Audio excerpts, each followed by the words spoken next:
నిజాముల్ ముల్క్ను కనుక మనం గమనించినట్లయితే ఈయన పరిపాలనా కాలంలో 1724 నుంచి 1748 వరకు ఇతని యొక్క పరిపాలనా కాలానికి సంబంధించినటువంటి అంశాలు. కాబట్టి ఈయన కాలంలో ఉన్నటువంటి ప్రాంతాలు ఏంటి అంటే మొత్తం 14 జిల్లాలు ఉండేది నిజాముల్ ముల్క్ కాలంలో.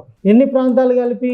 తెలంగాణ ప్లస్ మరాఠీ ప్లస్ కన్నడి 3 ప్రాంతాలు కలిపి 14 జిల్లాలుగా ఉండేది నిజాముల్ ముల్క్ కాలంలో. ఈ 14 జిల్లాలతో పాటుగా నార్థెన్ గౌట్ ఏరియాస్, అంటే నార్థెన్ గౌట్ ఏరియాస్ ఏంటి సార్ అంటే ఇవి ఉత్తర సర్కారు ప్రాంతాలు అంటారు.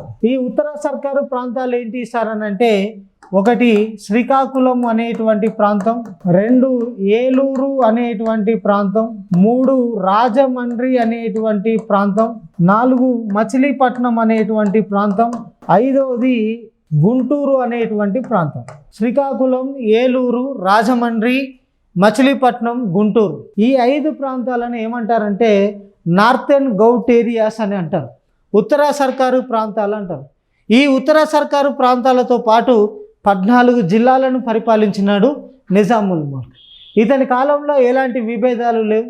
ఇతని కాలంలో ఎలాంటి ఈ యొక్క ప్రాంతాల మధ్య విభేదాలు కానీ ప్రాంతాలను వేరే వారికి అప్పగించడం కానీ ఏం జరగలేదు.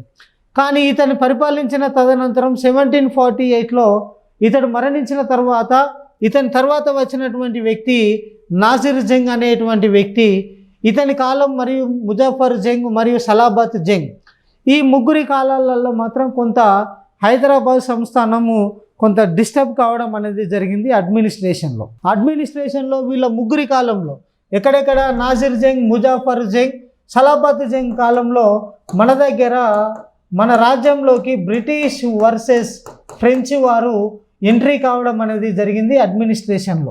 అడ్మినిస్ట్రేషన్లోకి బ్రిటిష్ మరియు ఫ్రెంచ్ వారు ఈ 3 పరిపాలన కాలంలోకి ఎంట్రీ కావడం జరిగింది. కానీ నిజాముల్ ముల్క్ ఉన్నంత వరకు కూడా బ్రిటిష్ వాడు కానీ ఫ్రెంచ్ వారు కానీ ఎవరు కూడా ఆ అడ్మినిస్ట్రేషన్లోకి అడుగుపెట్టిన సందర్భాలు లేవు.